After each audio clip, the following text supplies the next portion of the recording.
إن الحمد لله نحمده ونستعينه ونستغفره ونتوب إليه ونعوذ بالله من شرور أنفسنا وسيئات أعمالنا من يهده الله فلا مضل له ومن يضلل فلا هادي له أشهد أن لا إله إلا الله وحده لا شريك له وأشهد أن محمدا عبده ورسوله لا نبي ولا رسول بعده قال الله تعالى يا أيها الذين آمنوا اتقوا الله حق تقاته ولا تموتن إلا وأنتم مسلمون. Ma'asyiral muslimin, Bapak Ibu yang dirahmati Allah Subhanahu wa taala. Puji syukur kita kepada Allah di mana pada pagi hari ini Allah masih memberikan nikmat dan karunia-Nya. Salawat dan salam semoga selalu terlimpahkan kepada qudwah kita, suri tauladan kita, yaitu baginda Nabi Muhammad sallallahu alaihi wasallam. Pembahasan terkait surga dan neraka sudah selesai ya, maka tema kita saat ini umum saja karena kita ini di bulan Agustus biasa di antara kita ini ya tasyakuran gitu ya. Maka kita ingin jelaskan yaitu tentang hakikat dari syukur. Hakikat dari syukur. Bapak Ibu yang dirahmati Allah Subhanahu wa taala. Seorang muslim itu dituntut dalam kehidupannya ya. Hidup itu tidak lebih ada nikmat dan ada kalanya penderitaan. Kalau kita dikasih nikmat, sikap orang mukmin adalah syukur. Ya. Itu adalah ciri orang mukmin, kasih nikmat syukur, bukan sombong. Kalau dipuji oleh Allah dengan penderitaan, maka sikap orang mukmin sabar. Ya. Sehingga Rasulullah SAW beliau bersabda dalam sebuah hadis sahihnya, ajaban li amril mu'min fa inna amrahu kullahu khair. Sungguh menakjubkan urusan orang mukmin, seluruh urusannya itu baik. Fa in asabathu sarra syakar. Kalau dia ditimpa ya kenikmatan, syakar. Wa dzalika khair. Dia bersyukur dan itu adalah kebaikan. Karena kalau kita diberi nikmat, apapun bentuk nikmat itu adalah harus disyukuri. Kalau kita syukuri itu adalah keberkahan. Ya, sehingga Rasulullah Subhanahu wa taala berfirman di dalam surat Ibrahim itu, la in syakartum la azidannakum. Kalau kalian bersyukur, niscaya aku akan tambah nikmatku untuk kalian. Jadi syukur membawa berkah. Kalau kita kufur nikmat, maka membawa malapetaka dan bencana ya. Sehingga pastinya kita jangan kayak seperti kaum Sabah dikasih ya kenikmatan negeri yang berlimpah loh jinawi ya, itu diungkapkan oleh Allah Subhanahu wa taala dengan baldatun thayyibatun wa rabbun ghafur ya, negeri yang baik berlimpah loh jinawi toto tentrem kerto rajo ya kan, itu warabbul ghafur, dan diridhoi oleh Allah Subhanahu wa taala, Allah mengampuni mereka. Tapi generasi selanjutnya generasi kufur ya, akhirnya apa? Allah binasakan Sabah, Allah hancurkan Sabah. Yang dulu punya peradaban ya sirna, karena apa? Karena kufur nikmatnya. Jadi kufur nikmatnya Anda bisa baca sendiri dalam surat Sabah ya, Allah abadikan kisahnya. Jadi surat Sabah kan gitu. Jadi kalau kita syukur ya, maka apa? Maka akan ditambah nikmatnya, ada berkahnya. Tapi orang mukmin itu wa in asabat hudarra sabar. Kalau dia ditimpa sesuatu yang tidak mengenakan, sabar, dia sabar. Wa dzalika khair, dan itu kebaikan. Karena orang yang sabar itu ujian, penderitaan itu tidak Allah timpakan serta merta, tapi di situ ada hikmah di balik itu. Di antaranya kita diuji oleh Allah dengan yang tidak mengenakan, itu untuk melebur dosa-dosa kita.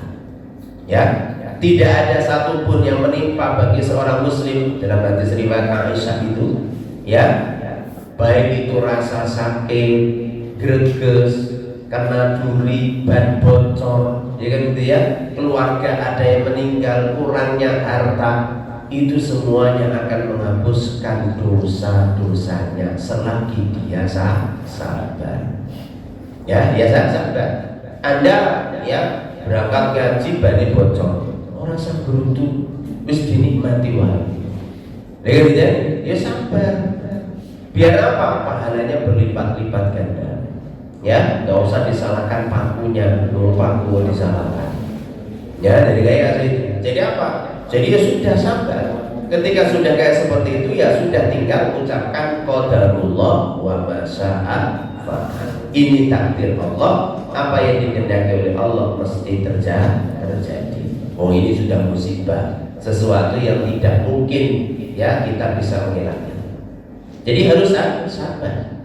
Ya, maka apa? Maka kesabaran ini penting untuk menghadapi sesuatu yang tidak mengenakan. Sehingga orang yang bisa sabar dalam menghadapi hal-hal yang tidak mengenakan, maka kata Allah, innama yuwaffas sabiruna ajrahum bighairi hisab. Sesungguhnya orang-orang yang sabar itu kami akan penuhi balasan mereka itu dengan tanpa hitungan tadi. Masya Allah, kasih pahala ya tanpa hitungan lagi. Pada seluruh muslimin rahimani wa rahmatullah. Lalu apa sih syukur ini? Karena kita ini kan ya bulan Agustus, bulan kemerdekaan, ya kan gitu ya. Dan para pendiri bangsa kita pun menyadari bahwa yang namanya kemerdekaan yang diperjuangkan oleh para ya pejuang itu kalau tidak dikehendaki oleh Allah tidak bisa wujud. Sehingga dengan rahmat Allah, ya kan begitu dalam pembukaan ya, ini semuanya harus mengingatkan kita apa yang kita usahakan itu kalau tidak diizinkan oleh Allah, walaupun Anda berusaha kayak apapun, semua yang namanya usaha sudah diusahakan, tapi kalau Allah belum menghendaki maka itu tidak akan terjadi. Maka apa? Pendiri bangsa kita ini sebenarnya sangat religius. Kan itu paham benar bahwa nikmat kemerdekaan itu rahmat dari Allah Subhanahu wa Ta'ala, bukan hanya sekedar hasil perjuangan. Hasil perjuangan itu hanya sarana, ya, tapi mutlak, ya, kemerdekaan bisa wujud atas kehendak Allah Subhanahu wa Ta'ala. Ini jangan salah, ya. Jadi jangan salah. Jangan kemudian kita ini mendewa-dewakan yang namanya usaha dan perjuangan, ya, itu salah. Kalau Anda mendewa-dewakan usaha dan perjuangan, maka Anda tidak lebih seperti Qarun. Ya, Qarun itu ketika dia disuruh syukur kepada Allah, maka apa? Maka jawabannya Qarun apa? Ya, Allah Subhanahu wa Ta'ala abadikan itu, ya, yang namanya Qarun itu di dalam yaitu surat Al-Qasas, ya. Jadi surat Qasas ayat 78 itu Allah berfirman, Qarun mengatakan qala innama utituhu ala ilmin indi, ya. Jadi aku dikasih kekayaan kayak ini karena ilmu yang aku miliki. Nah, sombong, lupa kalau yang memberi itu Allah Subhanahu wa Ta'ala. Ilmumu itu seberapa, ya. Makanya di sini letaknya. Jadi jangan kita ini mendewa-dewakan yang namanya usaha. Usaha kita ini hanya bagian, ya. Jadi hanya bagian, tapi yang menentukan adalah Allah Subhanahu wa Ta'ala. Sehingga jangan lupa, ya, kita usaha maksimal, hasil serahkan kepada Allah, ya. Usaha kayak apapun kalau Allah belum mengizinkan, belum menghendaki, maka itu tidak akan bisa wujud. Maka di sini letaknya. Ya, kita harus memahami. Maka Bapak Ibu yang dirahmati Allah Subhanahu wa Ta'ala, sering ya di antara kita ini salah dan keliru mensyukuri nikmat, terkhusus nikmat kemerdekaan. Ya, kita ini sudah jauh dari zaman perjuangan itu. Kalau kita ini tidak mengingat, ya, kembali dengan baik, generasi ini lama kelamaan syukurnya itu sifatnya bulan-bulan, ya. Syukur kemerdekaan tapi dangdutan, Ya, kan? Jadi kayak gitu ya, jingkrak-jingkrak. Dulu para pejuang kita itu jingkrak-jingkrak atau ya meneteskan darah, jiwa dan raga, harta. Jika gitu, ini yang banyak salah. Jadi syukurnya kemerdekaan zaman kita sekarang ini itu tidak sesuai dengan esensi perjuangan para pendiri bangsa itu sendiri. Ya, harusnya syukur kita ini ya para pendiri bangsa itu kan sudah merumuskan Pancasila, dan itu pun masuk ya di pembukaan ya Undang-Undang Dasar ya kan. Itu sebenarnya adalah rumusan ya, jadi rumusan ada sila pertama ketuhanan yang Maha Esa yang dulunya awal ya diperjuangkan itu adalah dalam Piagam Jakarta, yaitu adalah ketuhanan dengan menjalankan syariat Islam bagi pemeluknya. 7 kata hilang kemudian berganti menjadi, yaitu adalah apa? Cuma sekitar 78 hari ya itu ya, ada permasalahan kemudian berubah jadi ketuhanan yang Maha Esa. Itu pun masih milik Islam ya, itu masih milik Islam ya. Dari tim 9 itu merumuskan Piagam Jakarta, dirubah lagi ya gitu ya, ada perubahan, dan itu pun masih sebenarnya kemenangan umat Islam ya dalam perumusan ketuhanan yang Maha Esa. Berarti menunjukkan bahwasanya bangsa Indonesia ini harusnya arahnya itu adalah ketuhanan yang Maha Esa, dan itu hanya dimiliki oleh Islam. Sila yang kedua, kemanusiaan yang adil dan beradab. Berarti salah satu tujuan bernegara ini adalah membentuk manusia-manusia ya bangsa Indonesia yang adil dan beradab ya, bukan yang dolim ya, bukan yang tidak punya etika ya. Sekarang itu politikus kebanyakan nggak punya etika ya, mereka itu hanya pakai legal normal ya, sepenting nggak melanggar undang-undang, tapi etika nggak dipakai. Ingkar janji itu sudah etika ya kan. Makanya apa, Anda itu jangan terlalu percaya dengan politikus ya kan gitu.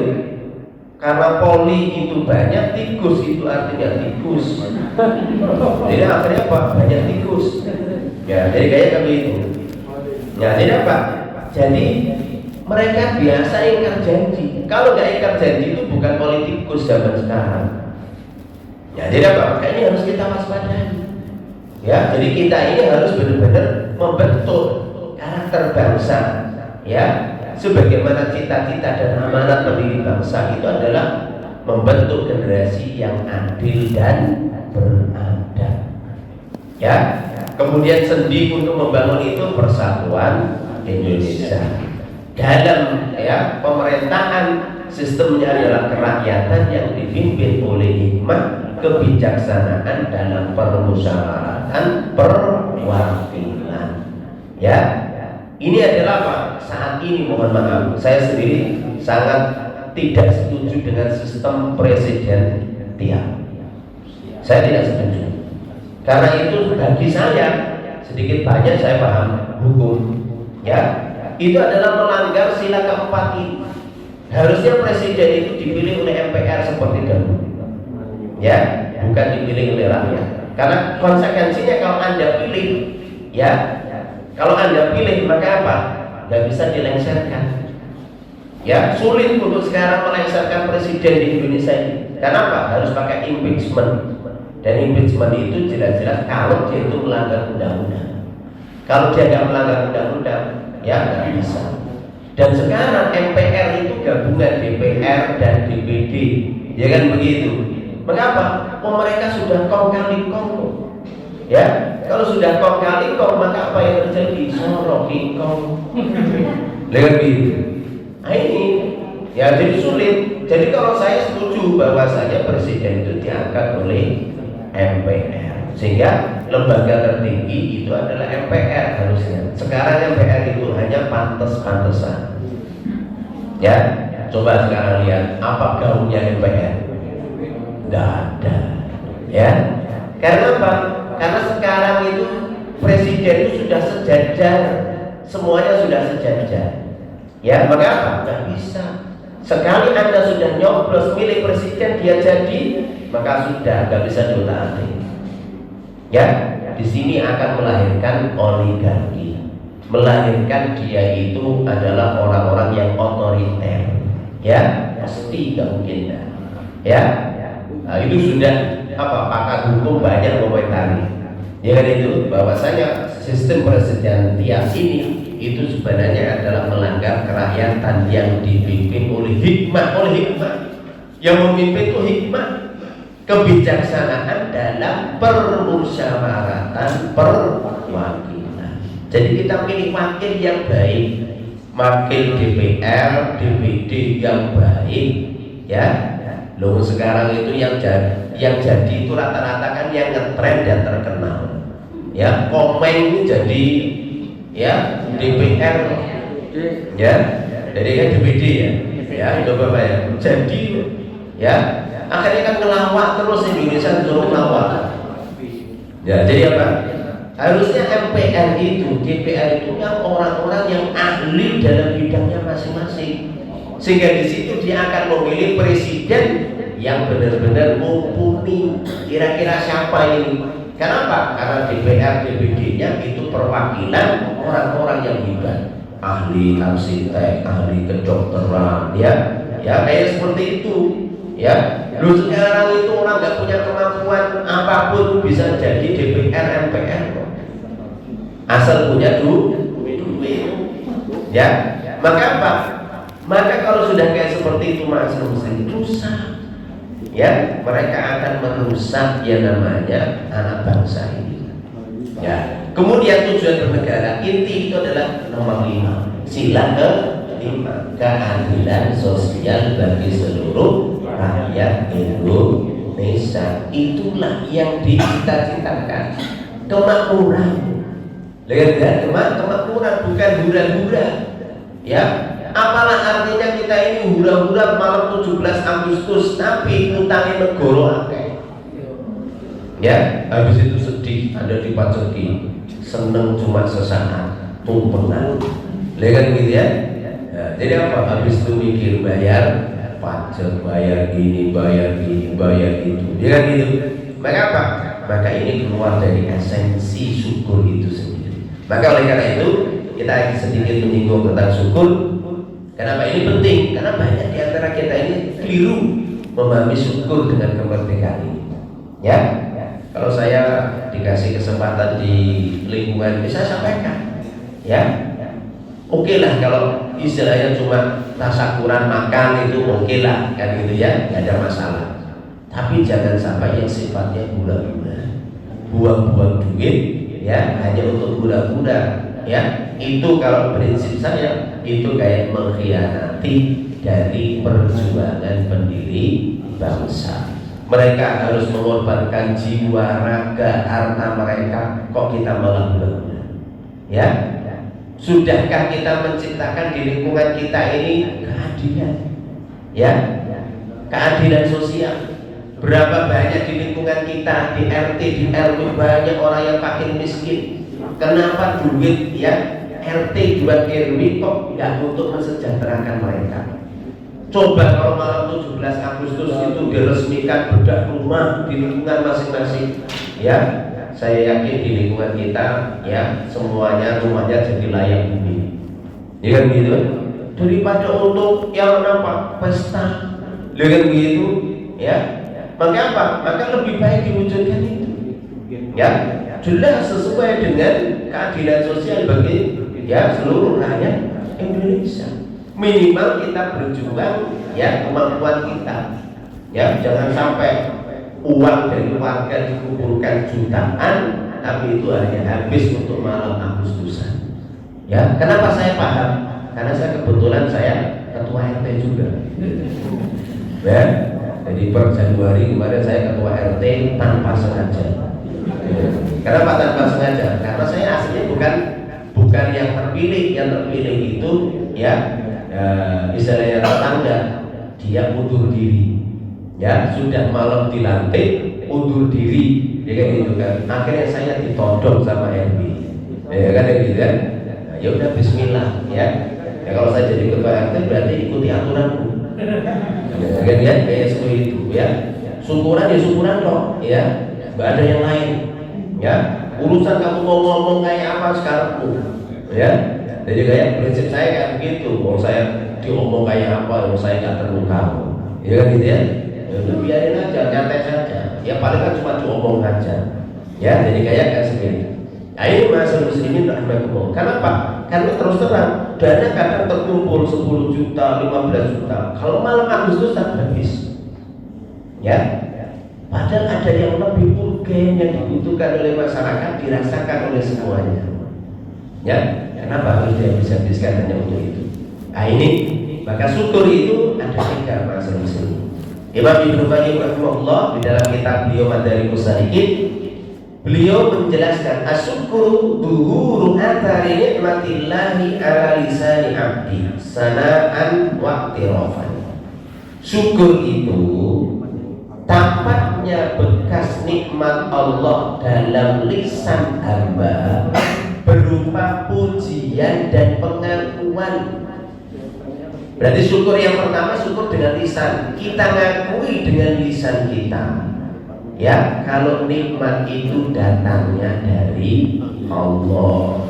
Ya, jangan sampai kita ini mengatakan kayak Korun tadi, wah, nikmat ini aku dapatkan karena usahaku, karena ilmuku, karena aku pinter. Itu adalah kufur nikmat secara lisan. Ya, jadi lisan kita ini harus selalu mengakui Anda dapat nikmat, alhamdulillah, ini adalah dari Allah. Ya, contohnya siapa? Nabi Sulaiman alaihissalam. Nabi Sulaiman ketika dikasih keistimewaan oleh Allah luar biasa. Beliau bisa diberi pemahaman bahasa binatang. Ya, Sulaiman dikasih kerajaan yang tidak dimiliki oleh raja-raja setelah beliau. Beliau bisa menundukkan bangsa jin. Bahkan beliau dalam surat An-Naml, ya surat An-Naml itu, beliau ketika membuat sayembara, siapa di antara pegawainya yang sanggup mendatangkan singgasana Ratu Bilqis dari Yaman dipindah ke Palestina secepat mungkin. Ketika itu jin Ifrit menyanggupi, ya, sebelum Sulaiman bangkit dari tempat tidurnya, ya, maka jin Ifrit juga sanggup dari Yaman dipindah, ya, ke Palestina. Orang duduk, ya, berdiri, kita kira butuh berapa detik? 3 detik, ya, 3 detik. Cepatnya luar biasa. 3 detik dari Yaman sampai Palestina. Pesawat supersonik saja itu masih bermenit-menit. Ya, ini 3 detik jin Ifrit setinggal, seting. Ya. Tapi Nabi Sulaiman meminta, ada nggak yang lebih cepat lagi? Akhirnya apa? Di situ ada ulama, pegawainya Sulaiman, tapi seorang ulama yang paham kitab Taurat, ya, paham kitab Zabur. Maka apa? Dia menyanggupi sekejap mata. Masa langsung di hadapan Sulaiman. Ya, ketika sudah mendapatkan itu, apakah Sulaiman aku? Sulaiman justru memuji Allah. Hadza min fadli Rabbi liyabluwani ashkuru am akfur. Ini karunia Tuhanku. Kehebatan yang kayak seperti ini dari penggawa-penggawaku itu bukan karena aku, tapi karena Allah. Ini karunia Allah Subhanahu wa ta'ala, ya, untuk mengujiku. Apakah aku termasuk orang yang bisa bersyukur ataukah aku justru orang yang kufur nikmat? Hati-hati, kadang omongan kita ini omongan kufur. Ya, itu harus selalu kita hati-hati. Keberhasilan apapun yang diraih, ya, jangan kemudian Anda menyombongkan diri, karena itu bisa jadi malapetaka. Ya, tapi harus kita yakini hadza min fadli Rabbi. Kesuksesan apapun, kesuksesan pribadi, kesuksesan lembaga, ya, ataupun ormas, selalu kita memuji Allah Subhanahu wa ta'ala. Hadza min fadli Rabbi liyabluwani aashkuru am akfur. Ini syukur yang pertama. Syukur yang kedua, kata Imam Ibnu Qayyim, wala qalbi syuhudan wa mahabbatan. Syukur yang kedua itu adalah syukur menampakkan bekas nikmat tersebut dalam hati berupa kesaksian dan kecintaan kepada Allah. Kalau kita tahu benar nikmat itu datangnya dari Allah, kita puji Allah dengan lisan kita. Yang kedua, dengan hati kita. Hati meyakini nikmat ini memang datangnya dari Allah. Kemudian apa? Hati ini semakin cinta kepada Allah. Kenapa? Kita diberi oleh Allah Subhanahu wa Ta'ala. Ya, pemberian Allah kepada kita itu harus ya diwujudkan dengan kecintaan kepada Allah Subhanahu wa Ta'ala. Jangan sampai yang namanya kita ini ya dikasih nikmat oleh Allah Subhanahu wa Ta'ala malah justru tidak suka kepada Allah. Wujud tidak suka kepada Allah itu apa? Dosa dan maksiat. Ya, dikasih nikmat malah justru adalah apa? Digunakan untuk dosa dan maksiat.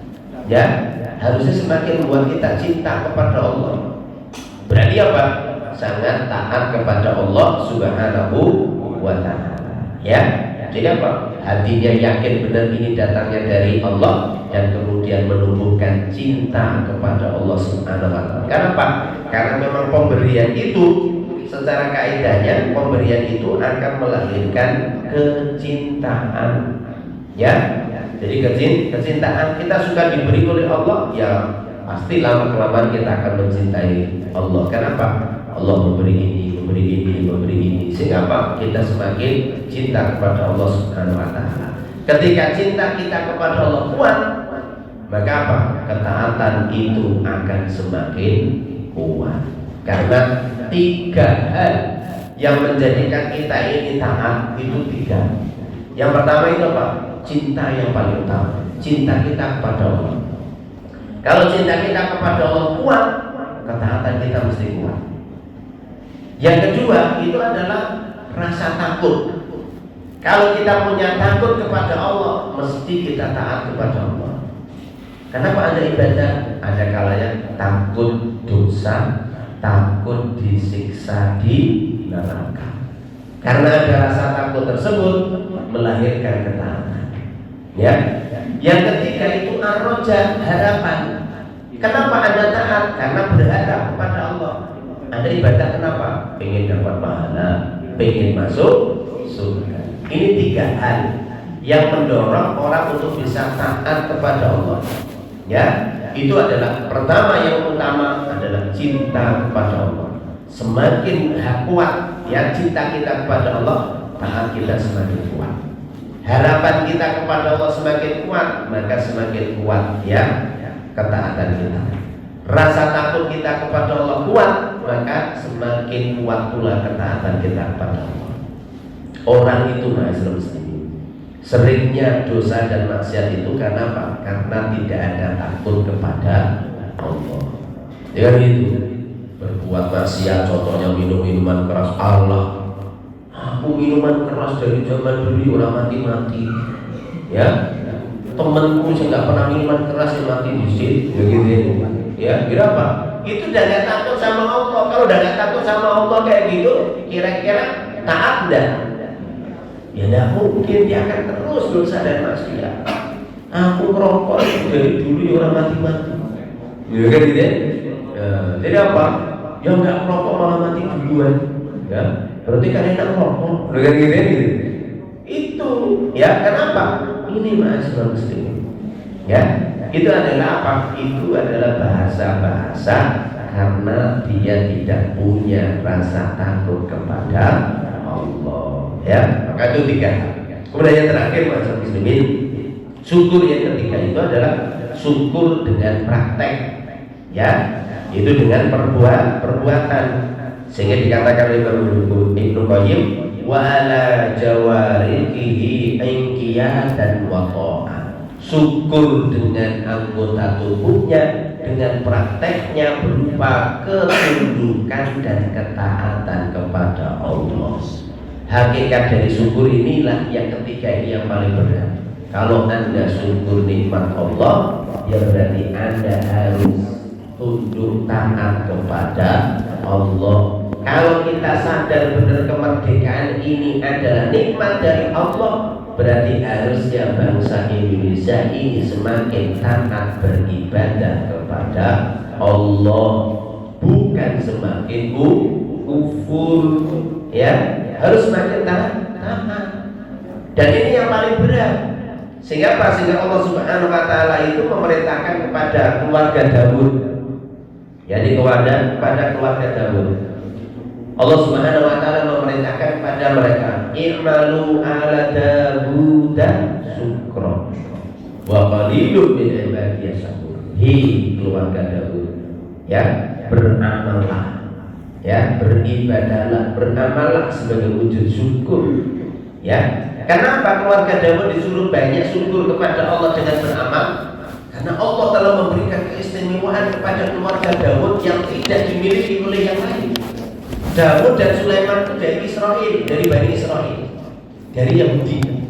Dia keturunan Yahudi. Makanya orang Yahudi yang sekarang bercokol di Palestina itu sebenarnya tujuannya adalah apa? Membangun kembali Haikal Sulaiman, mewujudkan kembali kerajaan Sulaiman yang membentang dari Palestina sampai Yaman. Ya, itulah yang mereka inginkan. Itu adalah orang-orang Yahudi yang sekarang yang terus ya mereka membombardir, ya, menyiksa saudara-saudara kita di Gaza dan di tepi barat. Itu adalah orang-orang Yahudi kayak seperti itu. Ya, karena Nabi Daud dan Nabi Sulaiman itu memang adalah apa? Dia itu punya nabi sekaligus raja. Ya, Nabi Daud itu menantunya Jalut, ya, menantunya Tolut. Ya, Tolut atau Jalut. Ya gitu kan. Ya jadi apa? Tolut, menantunya Tolut. Ya kan, kalau Jalut yang Doli kan ya. Menantunya Tolut. Ya, Tolut jadi rajanya Bani Israel ketika itu. Ketika Tolut meninggal, Tolut gak punya anak laki-laki. Ya, Daud yang membunuh Jalut, maka Daud dinikahkan dengan putrinya Tolut. Sehingga ketika Tolut meninggal, maka Daud mewarisi kerajaan mertuanya. Ya, dan Nabi Daud jadi nabi. Nabi Daud dikasih keistimewaan banyak. Suaranya Nabi Daud itu sangat merdu kalau melantunkan ayat-ayat Zabur. Itu burung-burung itu turun hingga mendengarkan khusyuk. Ya, apa lantunan ayat-ayat yang dibaca oleh Nabi Daud. Jenengan baca Al-Quran, burung-burung malah kabur. Kalau suaranya ya ada kemerduannya. Dia kan gitu ya. Nabi Daud merdu. Dia kan gitu ya. Nabi Daud itu dikasih keahlian. Keahliannya apa? Bisa bikin baju besi untuk perang. Itu yang membuat sakti pasukannya Nabi Daud. Bukan karena makan doktrin, ya. Tapi karena apa? Pasukannya Nabi Daud itu semuanya pakai yang namanya baju rompi besi. Sehingga kepala nggak apa-apa kalau bajunya. Dengan itu, kena tombak nggak ada masalah. Ini sakti beneran. Ya, dia pakai apa? Pakai baju besi. Teknologinya sudah sampai kayak seperti itu. Kemudian ketika Daud meninggal, ya, Daud meninggal, maka apa? Daud punya anak namanya Sulaiman. Sulaiman sudah diangkat oleh Allah jadi raja dan nabi. Dengan begitu, Sulaiman lebih hebat lagi. Kerajaannya semakin luas daripada kerajaan bapaknya. Sulaiman tadi dikasih paham bahasa binatang, bisa menundukkan bangsa jin. Mukjizat terbesarnya Nabi Sulaiman untuk menundukkan bangsa jin itu cincin, masyaallah muslim, batu akik. Makanya kalau dukun itu harus punya batu akik. Kalau dukun nggak punya batu akik itu dukun abal-abal. Ya, iya, dukun itu mesti batu akik itu gede-gede. Ya, itu besar-besar. Kenapa? Karena dia pengen niru Sulaiman. Jadi Nabi Sulaiman itu udah mengeluarkan cincinnya. Jin kayak apapun hebatnya lemes. Allah sudah. Maka jin itu jadi pesuruhnya Nabi Sulaiman. Ada jin gowas. Gowas itu jin tukang nyelam ke laut nyari apa? Bukan nyari ikan, nyari mutiara. Ya, ada namanya bandar. Ya, jin-jin tukang bangun istana, suruh jadi kuli bangunan. Jin jadi kuli bangunan. Kalau kayak gini tuh enak, bangun IKN itu nggak perlu. Ya. Bantuan dari cari investor asing nggak cukup menurunkan jin rapuh. Harusnya jin-jin IKN itu lebih hebat itu kenapa? Kan hutan itu kan harusnya banyak jinnya itu. Malah jinnya nyingkir kabeh, kan gitu ya. Jadi kayak harusnya dikomando itu jin-jinnya itu, ya untuk bangun IKN, ya biar rampung tanpa biaya. Ya kan gitu ya. Masya Allah. Bila perlu tahu, ya jadi itu Nabi Sulaiman. Ya jadi Nabi Sulaiman. Dan Nabi Sulaiman itu kalau keliling negaranya itu nggak pakai pesawat kepresidenan, ya, tapi pakai apa? Dikasih oleh Allah itu angin. Jadi Nabi Sulaiman itu bisa dibawa angin. Kalau dalam sandiwara itu seidi angin sampai ujung, ya. Itu Nabi Sulaiman. Masya Allah. Ya, coba kalau Raja Pak Jokowi kayak gini, ya. Ya ada utang negara gitu ya. Ya, jadi kayak seperti itu. Ya itu masyarakat muslimin itu Sulaiman. Dan Sulaiman itu istrinya berapa? Istrinya 100. Tapi kalah dengan Prabu Siliwangi. Ya, Prabu Siliwangi berapa? Ya, permaisurinya 7, selirnya 150 atau berapa? Itu Prabu Siliwangi. Ya. Jadi orang Indonesia itu doyan wedokan ternyata. Ya, jadi kayak itu. Prabu Brawijaya juga sama. Tapi yang paling banyak Prabu Siliwangi. Ya, jadi kayak itu. Selirnya, ya, Sulaiman cuma 100. Ya, jadi kayak itu. Prabu Siliwangi ngalahkan Nabi Sulaiman. Ya, jadi apa seluruh Muslimin. Sehingga kehebatan yang Allah berikan kepada Sulaiman, kepada Daud itu harus disikapi dengan syukur. Maka apa? Maka Allah memerintahkan kepada mereka, "Malu ala Daud syukra wa qalilun min ibadiyas." Ya, hei keluarga Daud, beramallah sebagai syukur, ya. Karena sangat sedikit dari hamba-hambaku yang bersyukur dengan ini.